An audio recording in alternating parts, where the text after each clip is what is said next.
Hey guys, Preston here. Welcome back to another video. Today we are breaking down the incoming freshman at wide receiver for Notre Dame in this 2021 class. Sorry I don't have a proper tripod, so the angle is always a little bit interesting. I'm trying to make it a little better. We'll go with it here. I'm going to try to look in the camera again, which is something I don't always do, but there will be times where I'm like this, where I'm like not looking at you because I'm watching myself in the camera, or obviously when I'm over here, I'm looking at the notes and stuff I wrote down or Googled to get all my info on these prospects when I talk about them. So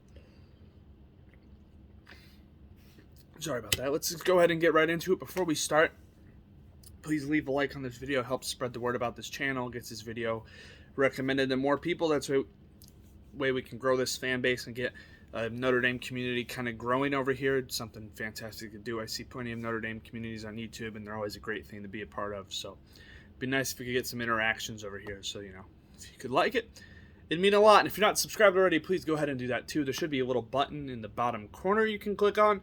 Also, at the end of the video, there'll be a button you can click on, and in the information section, there's a place where you could subscribe or also check out Notre Dame playlist that I have, including this series. So anyways, now let's get into this. There was 3 wide receivers that committed to Notre Dame in this 2021 class. So they are all currently on campus as we speak. Spring camp already wrapped up, so they'll start fall camp eventually. Obviously not quite yet, I don't think. They're probably ramping up a little bit, but we'll still talk about these kids. And I'm going to go in from the lowest rated recruit to the highest. I'm going to go that way. And that means we're going to start here with Jayden Thomas out of Georgia, the 6'1", 205-pounder from Atlanta, committed to Notre Dame on October 2nd of 2020. I can real quick, sorry.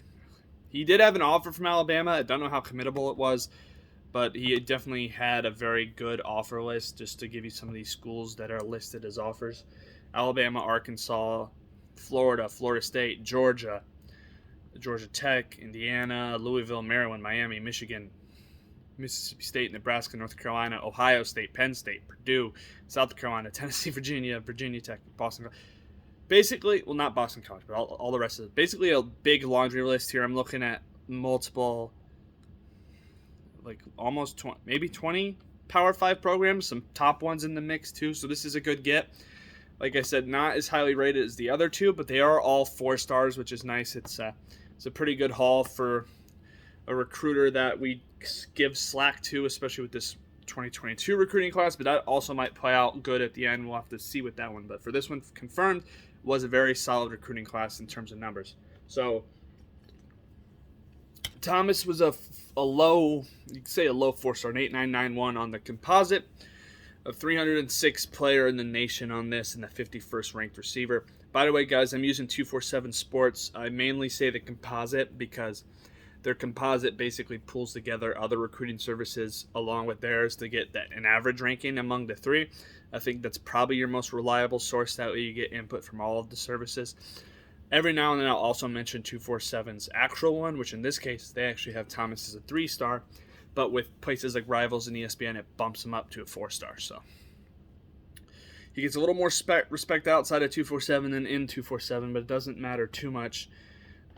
The kid's got a crazy work ethic. He's from the Pace Academy, so that's I believe it's kind of like a prep school. You can always correct me if I'm wrong, but he gets some of that college feel already. Obviously, great kid from everything I've heard, character-wise, academics-wise. He's a perfect fit for this school. Really never wavered from his Notre Dame commitment when we landed him. He's also going to play baseball from what I've heard, so that's always nice. 247 actually compared him to a Tyler Boyd and called him a Power 5 starter, so that's awesome. In terms of his immediate impact, which is something we'll talk about for all 3 of these teams, I don't really see him getting that much playing time as a freshman for a couple reasons. I mean, the main one is, this is something we talk about a lot in the Notre Dame kind of community. It's the fact that freshman wide receivers generally don't get a lot of playing time, at least recently, knock on wood, barring injuries or anything.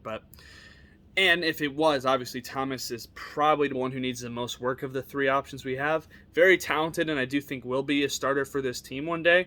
Just probably never the number one option unless, of course, he can surprise me, which I hope he does, man. I hope they all outperform expectation. But at the moment, he seems like he'll be a very reliable role player, probably redshirted this year, unless they plan to play him on special teams or something. I don't. Notre Dame isn't always quick to redshirt people, so I guess we'll see. I don't think he'll make an immediate impact, but he's more of a down the road impact guy, if you ask me. So shout out to Thomas. Good size, by the way. All these guys are not small, by the way. The shortest they get is 6'1", which is Thomas, and the next guy we're going to talk about. So perfect transition, I guess. Straight over to one sec. Let me double check this guy. Sorry. Okay, so of the how many commits do we have? Of the 26 enrollees, that's a lot. These guys were number 5 and 6 on our recruiting rankings of the players we had committed. So the guys higher. That means I'm wording this poorly, but basically it means they're very talented kids, and they're actually towards the top of our entire class for 21 in terms of rankings. So Colsey is actually slightly above Styles, so yeah, I'm going in the right order here. We'll talk about Lorenzo Styles Jr., the wide receiver, the 6'1", 185-pounder out of Ohio, Pickerton, Ohio to be specific. Obviously, Ohio State was after him, but I believe he was more of a defensive prospect for them. His family has ties to Ohio State. I believe his father played for them, so him coming to Notre Dame was a huge win for me. I remember when it happened, Ohio State people just, they did the basic thing you do where you play it off as like, we never wanted him. We don't need him. So it's like, yeah, but he is still a very talented prospect. 114th in the nation on the 247 composite and the 20th ranked receiver in the country on the composite as well. 247 also has him as a 94 4-star and actually has him at the 18th best receiver. So not bad. Offer-wise, he had 18 offers, so that's a pretty good list right there. Obviously, I mentioned Ohio State, but you also got the likes of Auburn, Florida, Michigan, Penn State, West Virginia, Wisconsin. Your slate of Power 5 schools. Some big ones there like Florida, Michigan, even if you want to rule Ohio State out, Auburn. There's top talents, top schools after him. He's an incredibly athletic kid, obviously, like I said. I mean, some people viewed him on defense, others viewed him at receiver. We ultimately decided I think he wanted to be a receiver too, which is obviously, part of the reason he's here. So hopefully he gets to show off his true abilities at that position. Kid should be a beast. In terms of playing time, he is a kid actually I could see getting playing time immediately, just not likely on pure offense. One thing's for sure is the kid is very good at returning kicks and punts. And so there is a chance he is in the mix for one of those roles this season. We'll have to keep our eye on that, but I definitely think this kid is very talented. To me, he's probably my favorite wide receiver of the three. Second ranked in terms of recruiting services, but to me, he's probably my favorite of the three. A lot of potential here. I imagine he'll put on some weight with our excellent strength staff we have. So, although obviously we don't want him too big, but you know what I mean. He seems to be the most versatile of the three, and I just look forward to see what he can bring. He has some legit speed, not like a Tyreek Hill guy, but he's athletic. Like I said, obviously, he played DB as well, so very excited about him. Like I said, I think he'll have more of an immediate impact than Thomas does, but anytime you pull 3 4-stars in a class, it's very solid. Like I said, 51 ranked receiver on the composite for Thomas, 20th for Styles, and 16th for Colsey. So 3 top 51 receivers. It was so close to being able to say 3 top 50, but you have two top 20 receivers right there. So that's, just even that's really good. Thomas is like a bonus. So next guy is indeed Deion Colsey, the 6'4", 193-pounder from Athens, Georgia. Another academy, kind of like prep-like school, which I think helped a little bit. Shout out to his mom, which may sound weird, but she's a big Notre Dame fan, and she was very active. She's active on Twitter all the time. She might still be, honestly. I think she's very involved with the Notre Dame fandom and probably helped play a role in getting Colsey to commit back to Notre Dame. There might be people who don't remember this, but there was a story during the time, is the fact that he was committed to us and then actually decommitted and was looking at other options and eventually came back to us. I think he chose us again over it was Tennessee and Florida Georgia's name was involved, but there's some speculation that they weren't real involved. But either way, when you got Florida after you, that's still good. And I mean, I trust. The services aren't always right, but in general, the consensus here is pretty good. I mean, he's a 4-star on the composite, and he's a 4-star on 247's own rankings. 247 actually has him as the 14th ranked receiver, when the composite has him at 16. So actually, they view him a little better in terms of his position. Offer-wise, he had 19 offers, some big names, like we've mentioned, and basically all three guys. You see a lot of familiar names, all from the. I think the interesting thing here is 2 of the 3 are from the South, Georgia specifically. We've been recruiting pretty well in Georgia the last few recruiting cycles, especially in this 2021 class. I think we're getting a nice foothold into that market, and hopefully we can just keep pulling kids out of Georgia. I'll have to check the 2022 class. I don't know if we have anyone in Georgia at the moment, but we're still broadening our, we're reaching into the South more than we used to, which is always good when it comes to recruiting talent. So Bama, Auburn, Florida, Florida State, Georgia, Michigan, Mississippi State, Oregon, Minnesota, Penn State, Tennessee, West Virginia. This, big schools like that. So you get the drift. They're all very talented. They're all 4-stars. They had plenty of offers.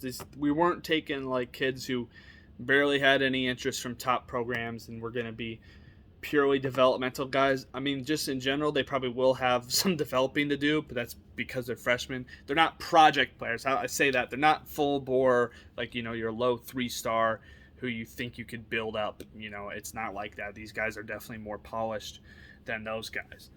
So basically, the way I view it is every prospect needs developing no matter what, but if they start at a better spot, that means they'll just develop further and be better than the people who started lower. It's obviously a very general thing. Obviously, there's low-ranked kids who become way better than some high-ranked guys. Look at Owusu Koromoa or I feel so bad for forgetting his name now. The defensive end. Oh, Ade Ogundeji. There you go. Who just got drafted by the Falcons. He's also a very low-ranked guy. But anyways, I go on rambles. I hope you know this by now. Anyway, I said it again. I say anyways a lot. I gotta get a tally or something for that.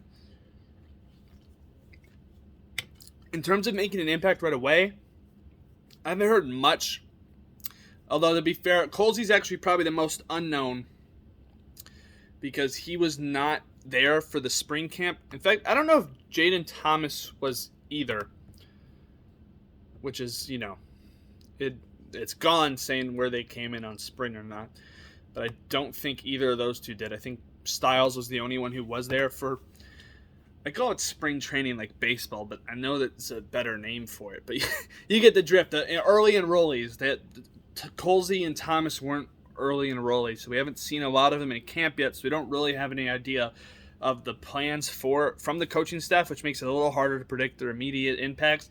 Like I said, no matter what, I think they will all have a place and make an impact for this team in the future if, obviously, we can keep them and they don't transfer, which is obviously a big problem with modern-day college football, so we'll have to see about that. But Colsey, I think where he might have a chance to get playing time pretty quickly is just the fact that he is 6'4".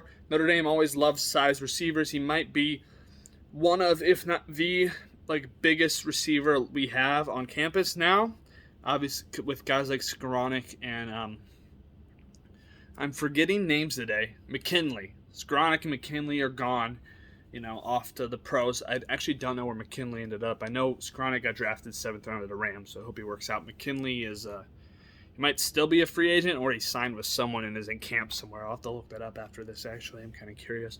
But either way, that physicality and size isn't really there right now. I know obviously there's people calling for us to move away from just big dudes you throw it up to. But every now and then you're going to need a guy like that, and that's what makes me think maybe there's a chance Colsey gets some playing time early. But I think it's more kind of like Thomas, where just based off our Notre Dame's track record of waiting a while to play younger receivers, it might take a little bit before they fully emerge. You still have you still have Kevin Austin and Braden Lenzy, and those guys are still on campus. Lawrence Keys and the sophomore of Xavier. I want to say Xavier Thomas. Oh, that's going to drive me crazy. I'm sorry, guys. I'm going to check. 2020 class of receivers. Just so we have an idea. Well, Jordan Johnson's gone, so Don't have to worry about him. Actually, 2 of the 3 receivers. Xavier Watts, sorry. Xavier Thomas is like a Clemson defensive tackle or something. Xavier Watts, who coordinator Tommy Rees, I'm forgetting it. It's late. I'm sorry, guys. It's like midnight over here. But Tommy Rees was recently talking about how he really likes Xavier Watts and he's excited for what he has to do. So these guys are probably more at the bottom of the depth chart for now, but I'm hoping if they have that philosophy change, they might rotate these guys in a bit, get them some actual playing time this season. Plus, when you pair in the fact we have games against teams like Toledo this season compared to an all-conference schedule of last year, we might get to see some younger guys at least get some reps for those small games. So look for them to get at least a little bit of playing time. If I had to predict who'd get the most, though, it would be Lorenzo Styles just because of that special teams ability. Maybe he breaks through as a returner for either kicks or punts. So anyways, guys, let me know what you think about this 2021 receiver class. I actually really like it. I think it's a saving grace of some of the turmoil we've been going through in the receiver room recently with multiple transfers. Jordan Johnson and Sam, it's Jay Brunel, or it's Sam. Sam is, I think Sam's the sister. I think it's Jay Brunel. Either way, multiple receiver transfers, including some other guys who went to smaller schools, so they were never really going to get playing time anyways. But it's good to get in a class like this. If you compare it with another solid class in 2022, I think we'll be all right when it comes to wide receivers in the future for this Notre Dame team. So future's pretty bright for these guys. Let's just hope that Alexander and the staff can develop them right and utilize them right and keep them from transferring, please. All right, so like I said, let me know what you think about these 3 prospects, how much playing time you think they'll get right away, or if you're more like me where you think it'll probably take a little bit for them to become big contributors. But like I said, I'm really liking the potential of all 3 of these guys. Really don't have a lot of negative to say about any of them. So thank you so much for watching this video. Please click over here for a video of mine that YouTube has recommended for you. Over here is a playlist of my Notre Dame videos. It includes, post-game reactions, roster breakdowns, stuff like that, pre-game previews, which, by the way, just for you guys to know now as a heads up, I plan on doing live post-game reactions to Notre Dame close to right after the game. I'm going to stream them live. I bought the webcam and the mic, and that's what you've seen if you've watched any of my NBA streams I've done. It's going to be that kind of setup for post-game reactions from here on out, so make sure you keep an eye out for those in the future. Over here is a big button you can press to subscribe to the channel. It'd mean a lot.